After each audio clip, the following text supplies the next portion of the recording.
Saya persembahkan lagu ini buat Agnes Putri yang sedang nonton di OGR bersama teman-teman yang sejenisnya.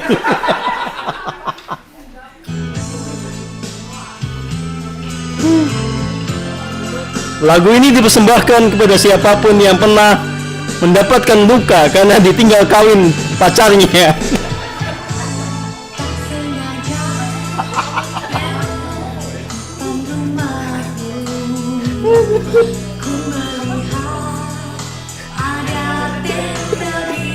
Waduh, Mas Jody pasti sekali. Ternyata mati surinya Mas Jody pertama kali itu kan tinggal pacar. Ini lagunya ini.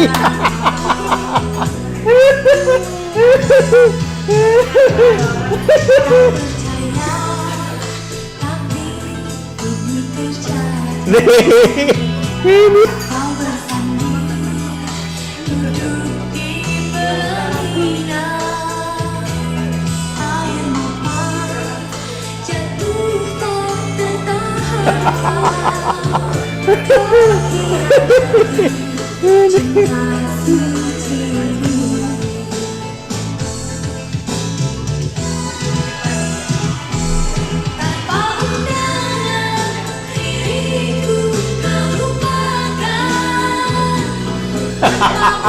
Ada yang jadi ingat lagi.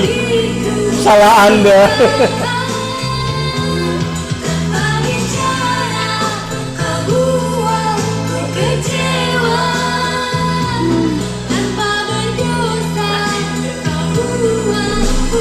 Waduh, gile. Ada yang 3 kali ngalamin tenen, men.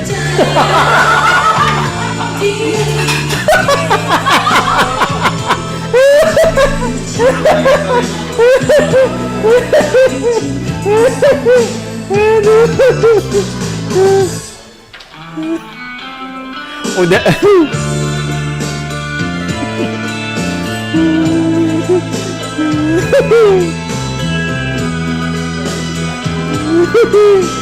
Aduh.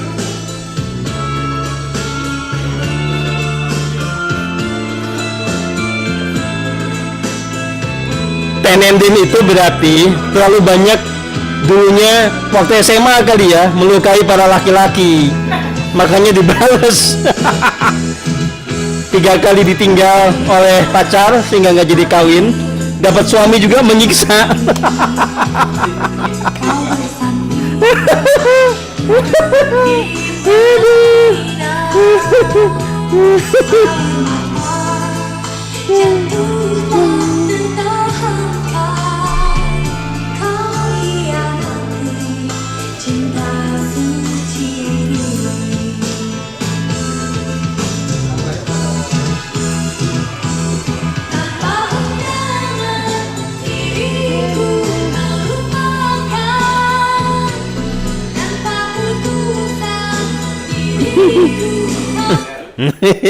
Udah. Jangan hanyut. Aduh.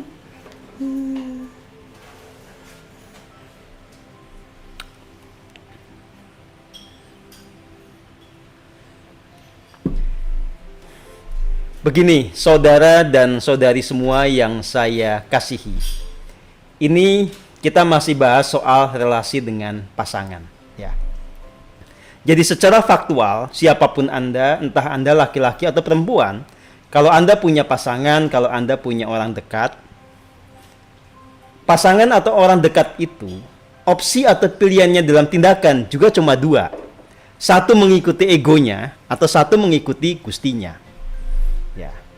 Nah, kalau Anda kebetulan istilahnya apa yang paling pas ya? Pokoknya kalau Anda berjatah, punya pasangan, punya orang dekat, yang telah menyelami keheningan juga, kemudian mulai hidup dalam kesetiaan penuh dengan diri sejatinya, dengan hingsunnya, maka bisa jadi tindakan-tindakannya tidak seperti yang Anda mau. Nah, dalam case ini maka tidak ada toleransi. Anda harus sepenuhnya menerima, memaklumi apapun tindakannya mengikuti perintah gustinya. Ya. Nah, tetapi kan yang ada dalam posisi ini kan sangat jarang, ya. Sangat jarang Anda punya pasangan yang sudah tercerahkan, yang sudah jelas bisa mendengar titah Gustinya, yang sudah jelas setia penuh hanya kepada Gustinya. Kebanyakan tentu saja adalah orang-orang yang masih bingung.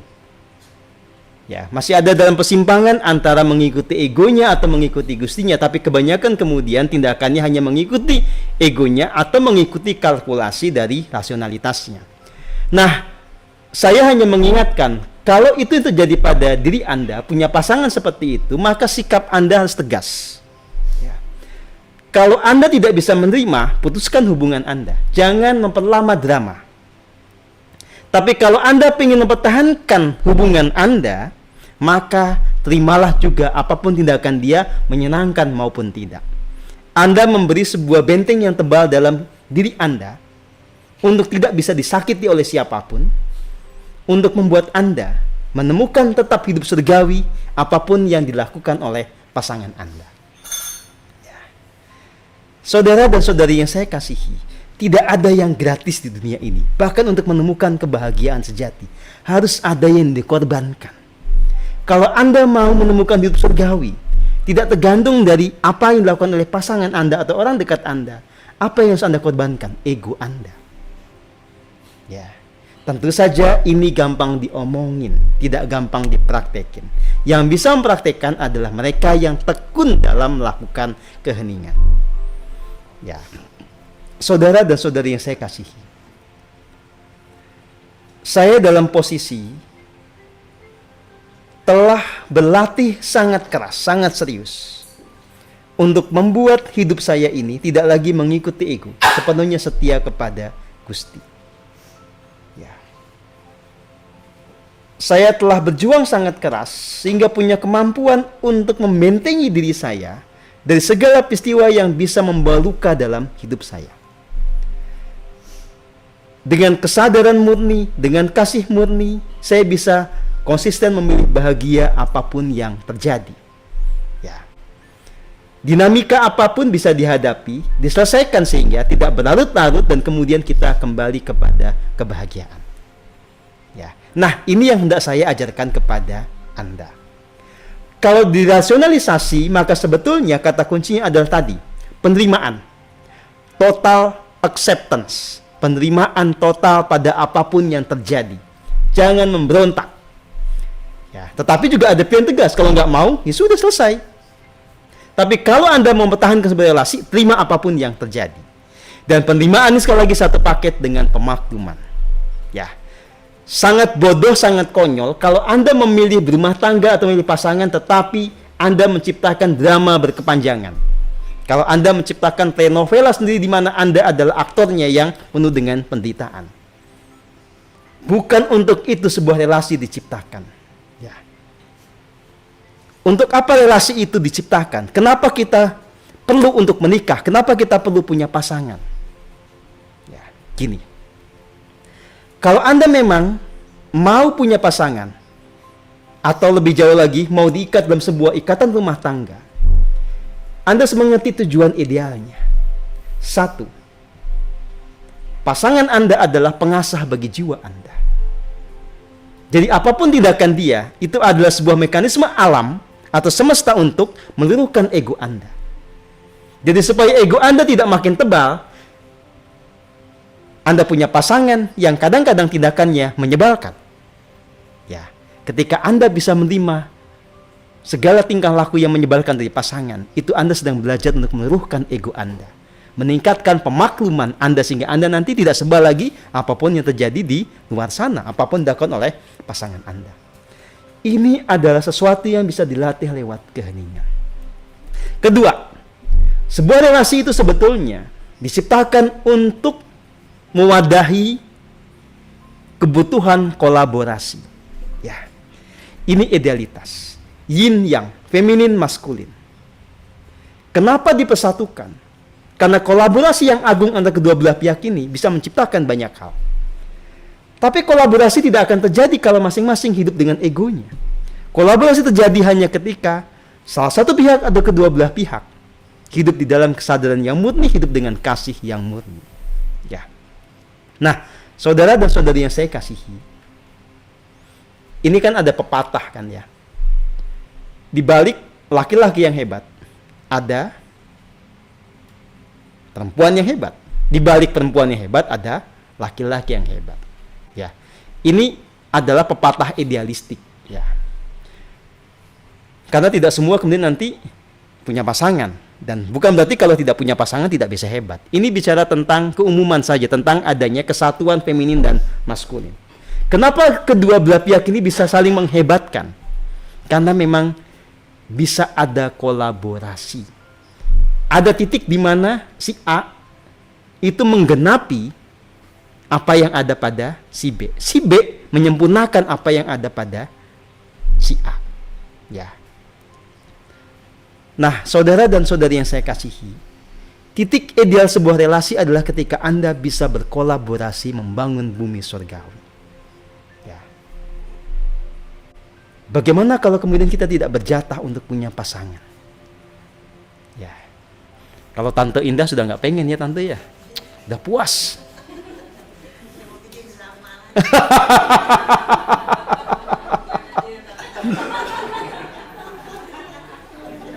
Begini, ya. Pertanyaan filosofis.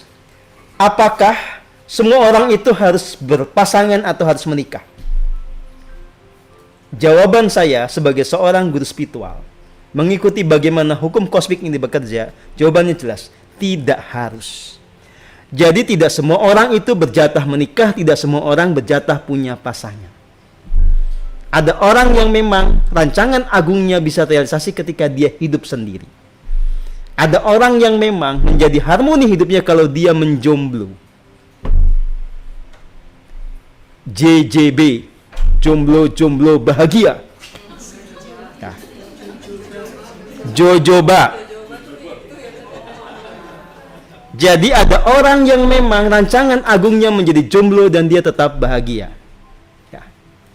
Di PM ini ada divisi khususnya. Ketuanya adalah Mas Komeng. Wakil ketuanya sedang dipertimbangkan, ini agak alot ini ya. Ya. Kandidat utama menjadi wakil ketua Jojoba adalah Mbak Firin. Sekjennya adalah Mbak Irma.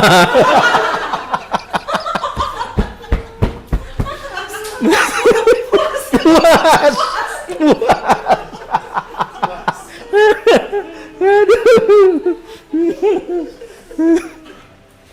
Kalau Jojoba ini kalau di PM ini gampang milih pengurusnya ya. Bendahara Wening. Udah tadi sekretaris sekjennya Mbak Irma. Divisi media Nenden Fatiastuti.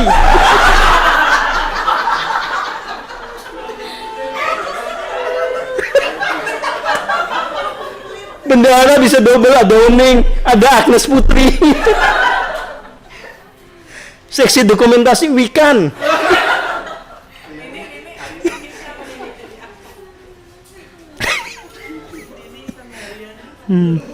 Ninik urusan luar negeri.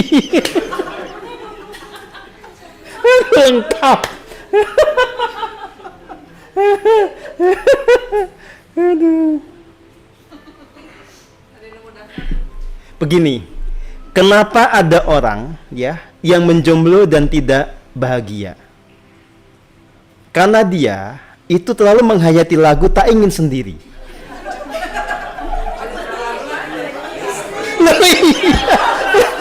Ini lagunya dia nih.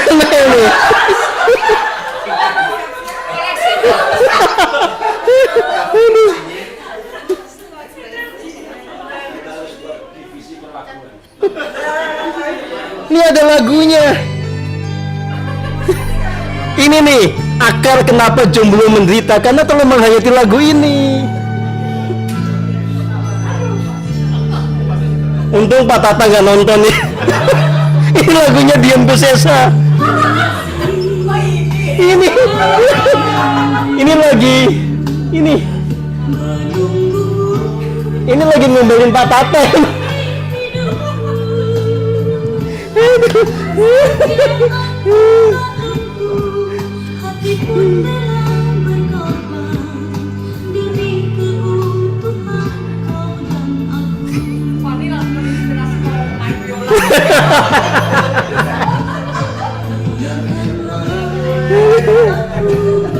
Semua cinta yang ada di hatiku, apapun kan ku berikan, cinta dan kerinduan untukmu, dambaan hatiku.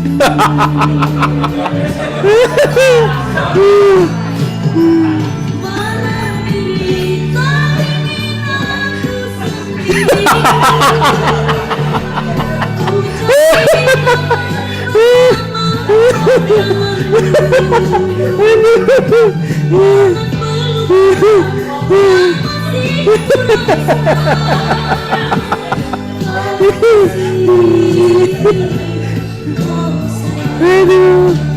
So sweet ya lagunya, so sweet. Stop.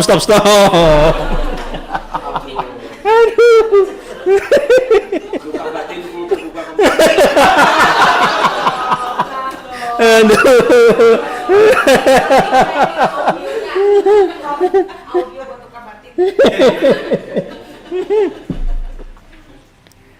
Begini ya. Kan salah satu akar kenapa yang sendiri itu menderita, kenapa yang sudah punya pasangan juga menderita. Ya. Ada yang punya pasangan menderita karena dia merasa yang jadi pasangan bukan pasangannya, tidak seperti harapan dia. Dia tetap kesepian walaupun punya pasangan. Loh iya, itu akar selingkuh tuh begitu.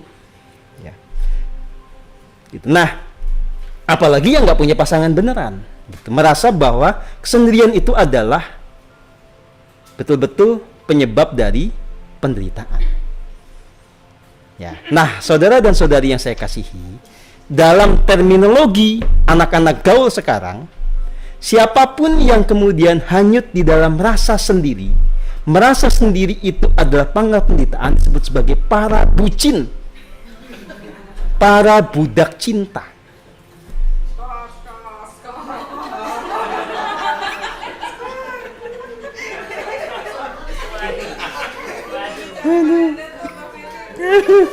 Nah, para budak cinta ini atau siapapun juga yang skor bucinnya masih tinggi, itu yang kemudian pasti terjatuhkan secara spiritual gara-gara urusan asmara.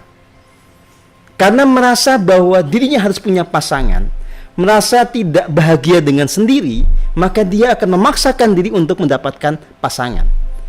Pasti akan mengejar-ngejar, pasti akan berilusi, dan nanti kemudian terjatuhkan di jalan spiritual.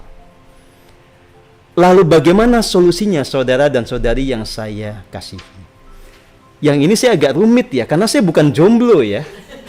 Saya mau ngasih nasihat bagaimana, saya nggak jomblo ya, gimana caranya ya?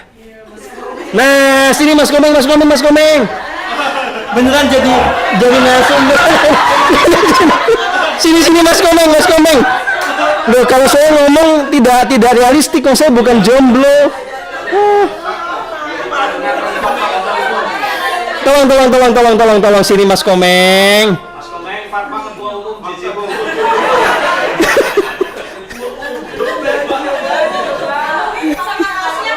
Sini. Serius ya, saya nggak bercanda apa? Silakan berdiri di sini, Mas. Kita tidak bisa berbagi kursi, tapi Anda sini. Nah, kasih ini dulu.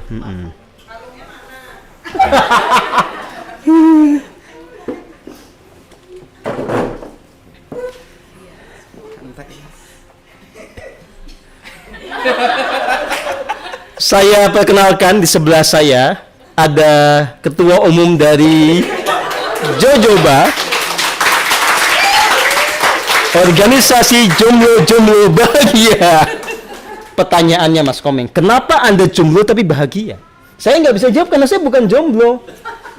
Sama sih, sebenarnya nggak bisa jawab juga sih. Oh iya, tapi kan Anda jomblo jelas. Anda jomblo bukan? Jomblo. Oke, jelas kan? Jadi Anda jomblo kan? Tapi kenapa bahagia? Apa yang nggak ada kepinginan sama sekali sih ya? Oh. Karena ini loh, dulu pernah ada obrolan juga sih sama teman-teman yang udah keluar dulu. Oh, oke. Gimana tuh? Jadi udah pengen pacaran nggak sih? Oh. Kalau aku nggak pengen, karena aku bisa melihat dengan pacaran itu pasti seperti ini dan banyak Oh. sengsaranya gitu. Oh, jadi Iya. jadi Mas Komeng ternyata sudah bisa punya vision pacaran ini banyak penderitaannya. Jadi Karena ada keinginan kok egoistik. Oh. Jadi Mas Komeng sama sekali nggak pengen punya pacar. Nggak pengen Mas. Kalau ada yang naksir ditolak. Nah itu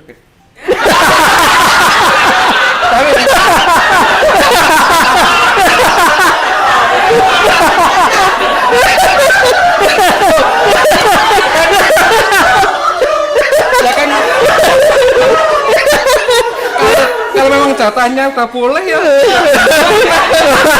masa mau di Oh. Kan gitu. Jadi Mas Komeng itu kenapa bisa terbahagia karena menerima penerimaan yang total, menerima bagaimanapun kondisi yang dialami sekarang. Tapi pertanyaannya ya, pernah kesepian nggak?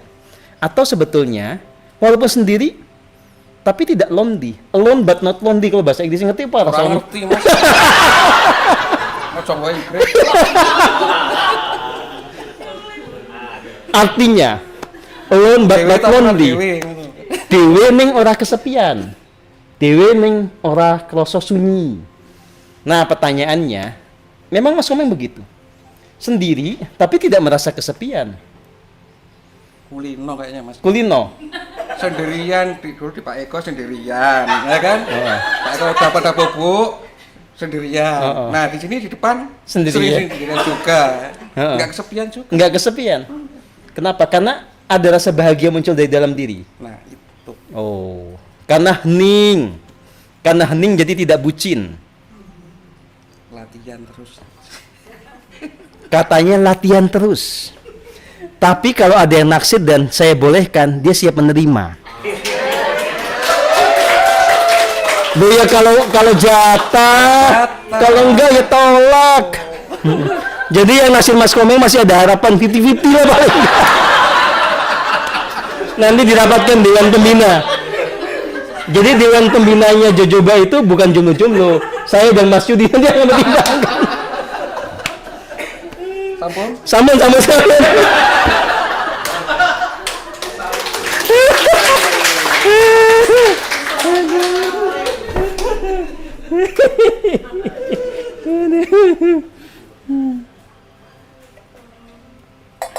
Loh ya, Mas Komeng kan bukan apa-apa. Dia hanya membuka kemungkinan, jangan kebacot ngomong. Gak akan gitu kan, itu nanti menutup masa depan. Kalau ternyata yang naksir secantik Desi Ratnasari kan belum tentu ditolak. Ya nggak apa-apa lah, menderita dikit.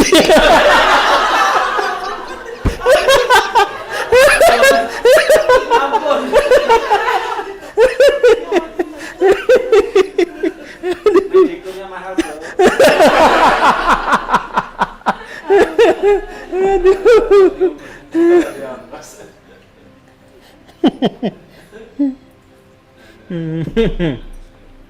Baik ya. Jadi begini saudara dan saudari yang saya kasihi. Di mana sebetulnya akar dari kebahagiaan? Ya. Kalau kita mempersyaratkan kebahagiaan itu, hidup berjalan seperti yang kita mau, pasangan bertindak seperti yang kita inginkan, kita mendapatkan apa yang kita kehendaki, gak akan mungkin terjadi kebahagiaan. Karena seringkali hidup tidak berjalan seperti yang kita mau, itu pasti. Ya. Bagaimana kita tetap bahagia ketika hidup tidak seperti yang kita mau?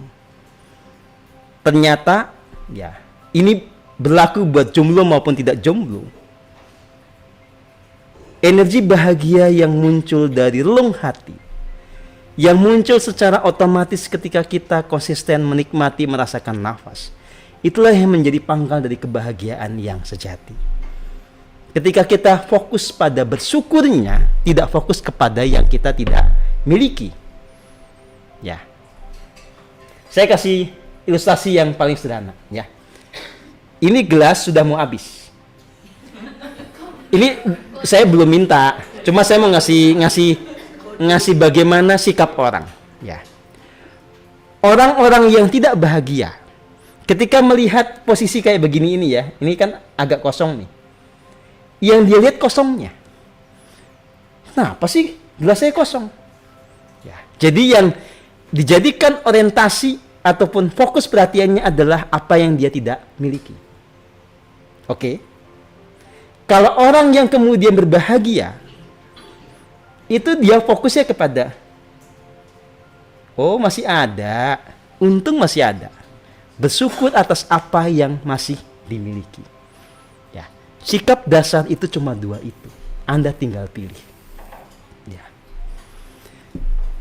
Anda jomblo maupun Anda punya pasangan. Kalau Anda sibuk untuk melihat apa yang tidak Anda miliki, memikirkan apa yang kurang pada hidup Anda tidak akan bisa bersyukur, dan disitulah pangkal dari penderitaan. Kalau Anda betul-betul menghayati hidup ini, saat ini, di sini, dengan segala yang ada ini sebagai anugerah yang nyata, disitulah pangkal dari kebahagiaan.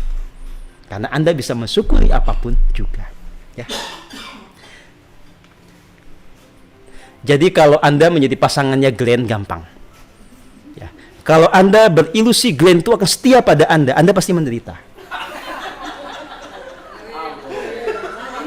Nah, iya pasti. Karena itu akan jadi ilusi yang akut. Tidak mungkin terjadi.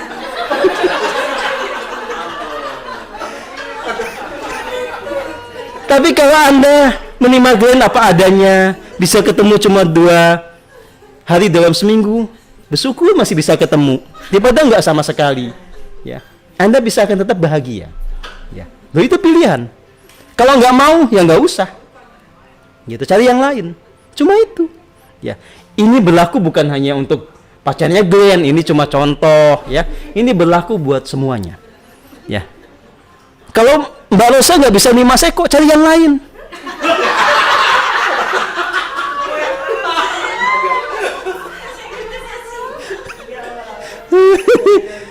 Kalau nggak mau cari yang lain, terimalah dia dengan sepenuh hati, apapun yang ada pada dirinya.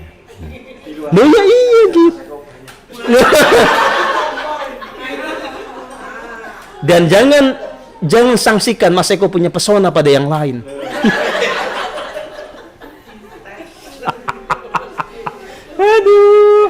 Aduh.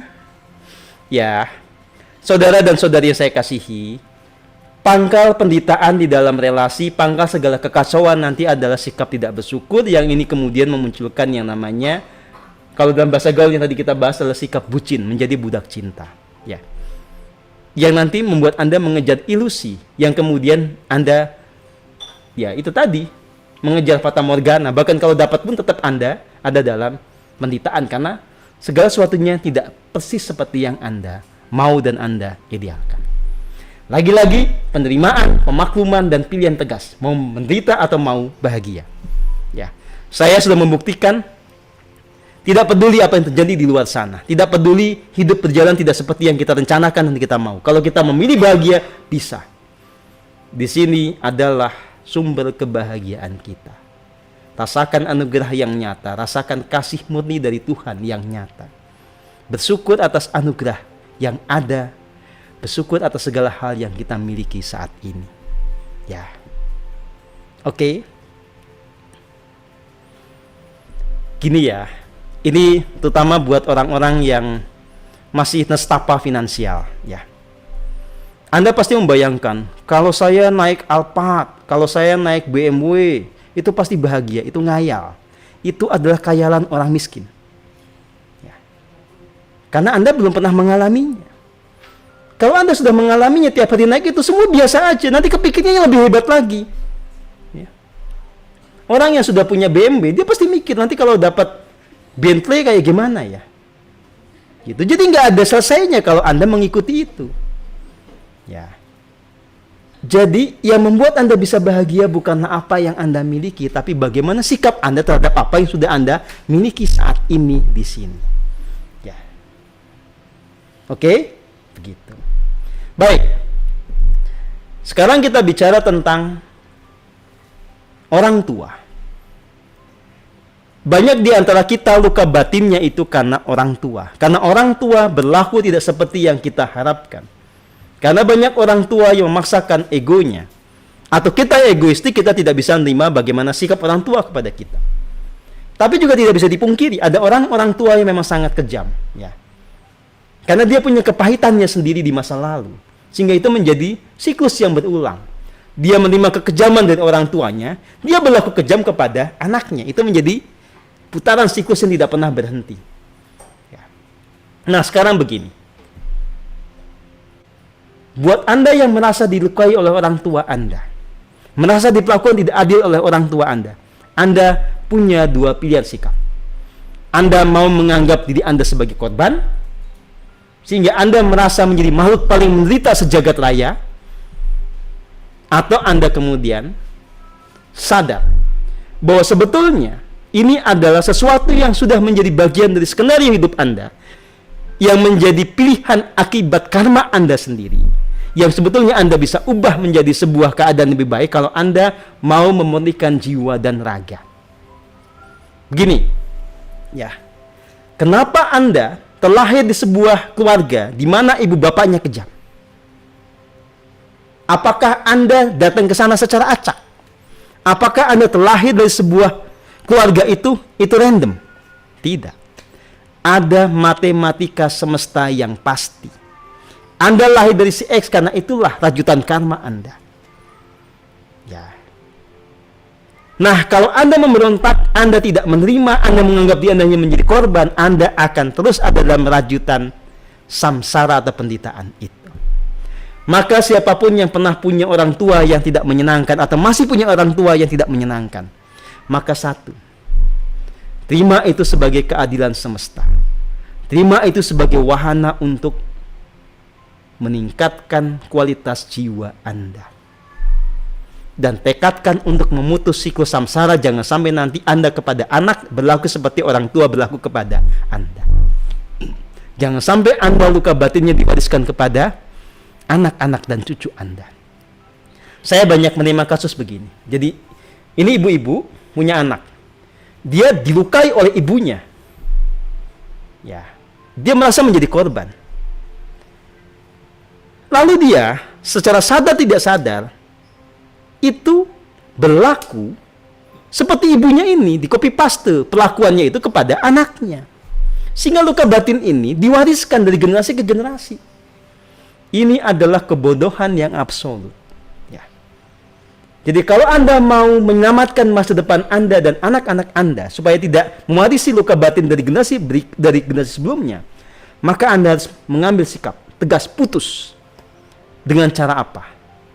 Menerima, memaklumi, mengampuni. Ya. Anda memilih untuk bahagia apapun tindakan mereka. Kalaupun susah, Anda masih tidak bisa plong bahagianya, nggak apa-apa. Tapi satu hal, Anda bisa memilih untuk konsisten memurnikan jiwa raga Anda. Hanya dengan itu Anda bisa menciptakan keajaiban. Dengan cara itu Anda bisa membuat orang tua Anda yang tadinya destruktif itu tiba-tiba berubah menjadi harmoni. Ya. Kalau Anda mengeluh kepada saya, Pak Setio, orang tua saya begini begitu, percuma. Ya. Saya nggak bisa menyulap orang tua Anda. Tapi saya bisa membimbing Anda untuk mentransformasi diri. Ketika Anda betul-betul hening, betul-betul memurnikan jiwa, maka orang tua Anda akan berubah dengan otomatis. Itu pasti. Itu hukum alam yang tidak bisa diingkari. Ya.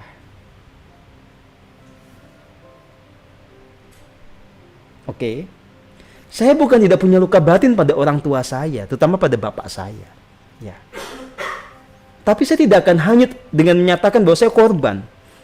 Saya akan hanyut dalam drama berketerusan, kemudian saya nanti berlaku yang sama pada anak saya. Nggak bisa. Orang tua ya sudah selesai. Saya tidak akan membiarkan saya hanyut di dalam penderitaan. Saya memilih untuk bahagia. Memilih untuk memaklumi orang tua. Memilih untuk kemudian mengasihi dia dengan sepenuh hati.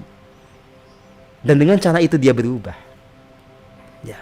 Kemudian memperlakukan orang-orang yang kemudian sekeliling saya, melakukan anak saya dengan kasih yang lebih murni. Itu caranya.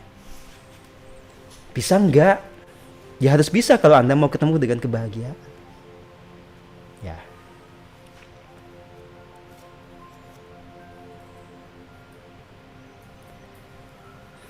Begini, ya. Saya kan diperlakukan tidak adil oleh orang tua saya, terserah.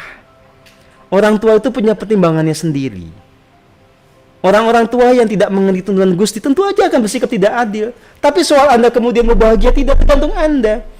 Orang tua mau tidak adil kayak apapun, kalau Anda merasa kemudian ya sudah memang begitu adanya, itu memang haknya orang tua, ya Anda pilih bahagia. Ya. Kalau Anda menuntut orang tua Anda adil, ya nggak bisa. Orang tua punya pertimbangannya sendiri. Nah sekarang kalau Anda jadi orang tua, kemudian kepada anak bagaimana bersikap adil, baru Anda bertanya. Bersikap adil adalah memberikan apa sesuai dengan kebutuhan. Bisa berbeda-beda, si A dapatnya ini, si B dapatnya sesuai dengan kebutuhan, itu namanya adil. Tidak mesti sama rata. Tapi kalau orang tua kemudian tidak berlaku seperti itu, nggak masalah, itu orang tua, terserah kita mau kayak apa. Ya, terima, maklumi apa adanya. Oke? Ya.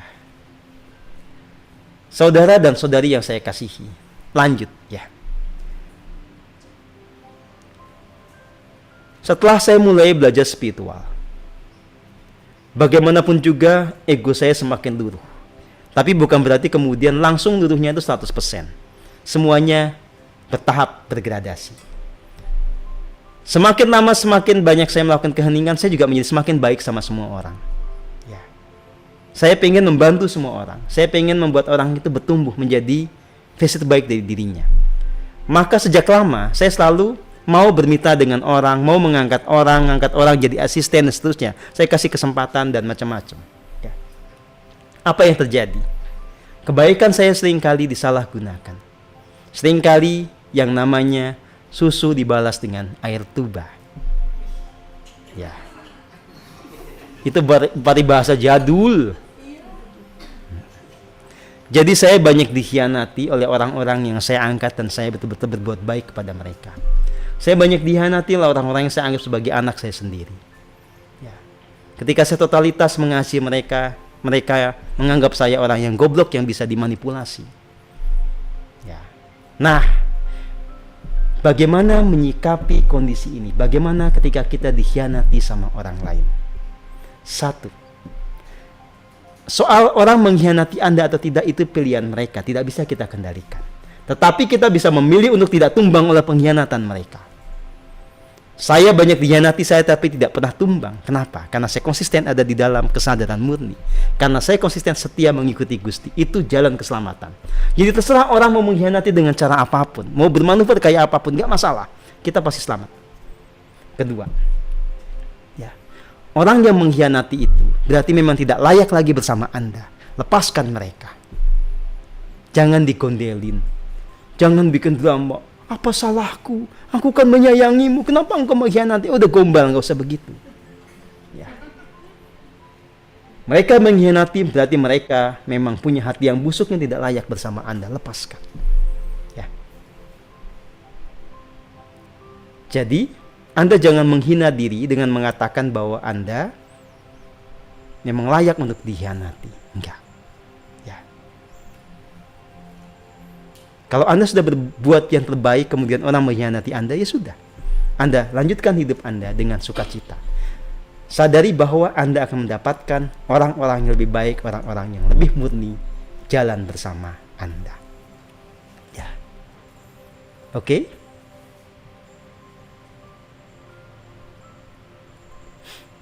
Ya. Begitu ya, teman-teman semua.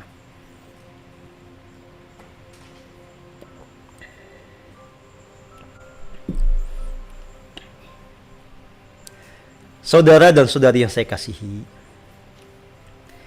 isu luka batin ini memang krusial. Banyak orang masih belum bisa menuntaskannya, masih penuh dengan luka batin itu, masih penuh dengan sakit hati, kecewa, marah, bahkan dendam.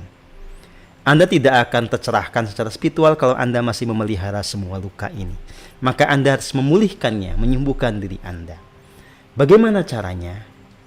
Dengan kesadaran yang tadi sudah kita bahas bersama, dan berikutnya adalah mendayagunakan kekuatan kasih murni yang muncul dari relung hati Anda. mendayagunakan air suci ilahi yang muncul dari relung hati Anda. Itu yang nanti akan kita praktekkan bersama. Kita akan sama meditasi, dan biarlah segala luka itu disembuhkan. Ya. Oke, sebelum kita meditasi ada request lagu dulu.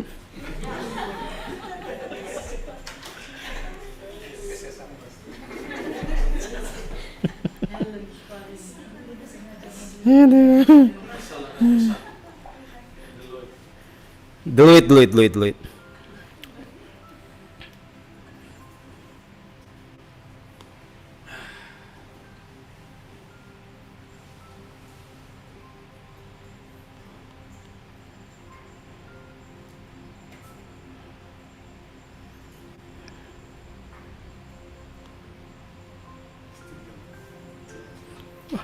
Ternyata susah ini playlistnya.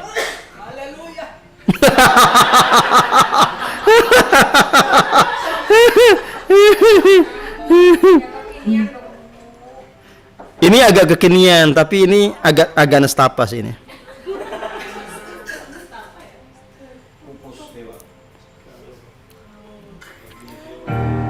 Nih lagunya orang patah hati nih.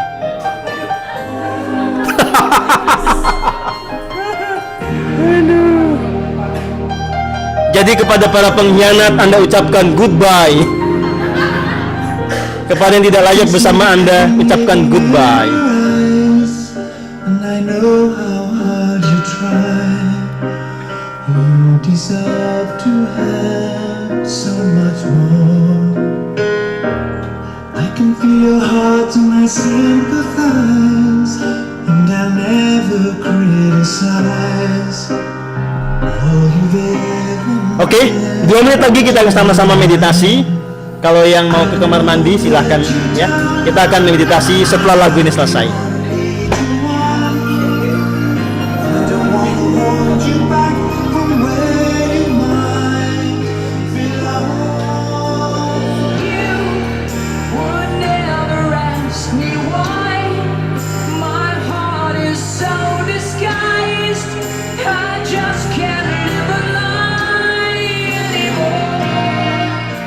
Ini lagu patah hati saya waktu SMA.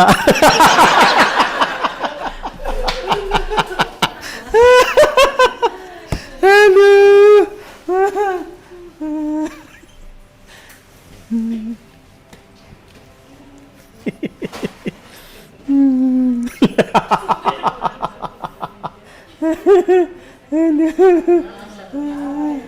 Wah, Tenendin jangan inilah, jangan menyelidiki, malu.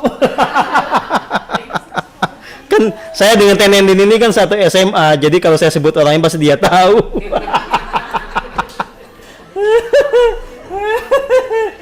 Ya kalau dulu kan saya inilah belum punya nilai tawar lah, nilai tawarnya rendah lah kalau zaman dulu itu.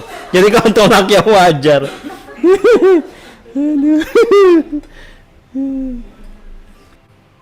Saudara dan saudari yang saya kasihi, dalam proses penyembuhan luka batin ini, gak usah kemudian Anda mengada-ngada mencari penyebabnya. Kalau gak ngerti, gak usah dipaksakan. Ya. Pokoknya Anda sering-sering melakukan meditasi formal dan informal. Dengan menyadari kasih murni di setiap tarikan dan hembusan nafas, otomatis luka batin itu disembuhkan. Bahkan ketika Anda tidak mengerti apa sebabnya. Ya. Anda hanya memang harus menyembuhkan luka batin karena sebab tertentu kalau itu muncul dalam kesadaran Anda. Kalau enggak usah dicari-cari. Ya. Gitu. Jadi nggak usah tanya ke saya, Pak, saya sakit hatinya kenapa? Nggak perlu, yang penting sembuh. Sembuh dengan kekuatan kasih yang murni. Ya. Nah, saudara dan saudari yang saya kasihi, belajar spiritual itu harus berbuah nyata, berdampak nyata dalam perubahan nasib Anda. Dimulai dengan perubahan pada tataran energi Anda, perubahan pada realitas jiwa Anda, di mana Anda semakin dimurnikan, dibebaskan dari yang namanya luka batin, yang namanya watak angkara, yang namanya ilusi, yang namanya jejak dosa, yang namanya jeratan kuasa kegelapan. Ya. Nah, saya seperti pernah saya ungkapkan, tentu saja pernah di fase dijerat oleh segala bentuk sisi gelap itu. Bahkan dijerat juga oleh yang namanya kuasa kegelapan. Tapi dengan keheningan yang tekun, semua bisa dibereskan. Maka apa yang terjadi pada saya, ini sebetulnya adalah inspirasi yang nyata bagi Anda semua. Saya membimbing Anda bukan secara teoritis semata, tapi betul-betul membimbing secara praktis karena saya pernah mengalami semua kesulitan yang Anda alami. Dan saya telah berhasil menyelesaikan semua itu, maka inilah yang menjadi dasar saya membantu Anda semua. Anda yang memang sungguh-sungguh pasti bisa berhasil, ya.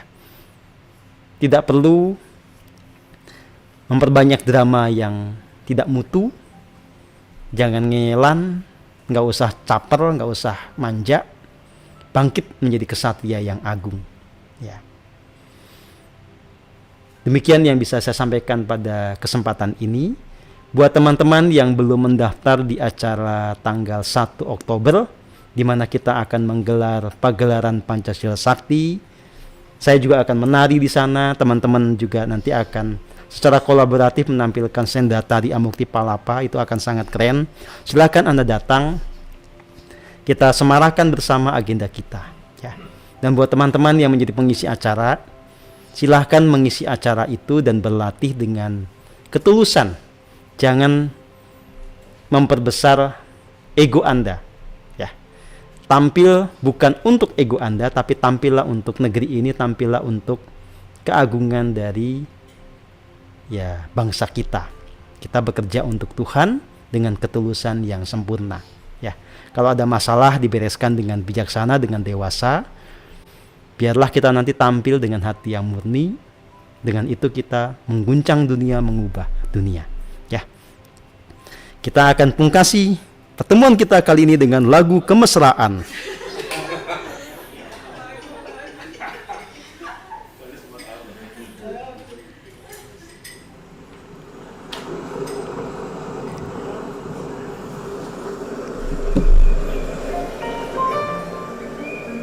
Mas Yudi ini jago nyanyi. Silakan Profesor Yudi untuk bernyanyi Kemesraan.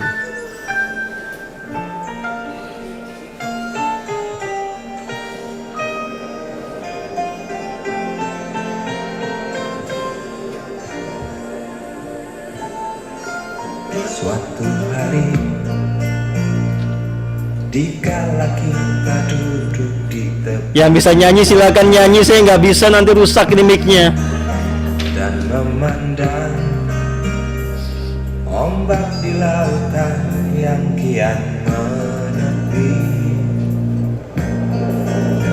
burung camar terbang bermain di derunya air.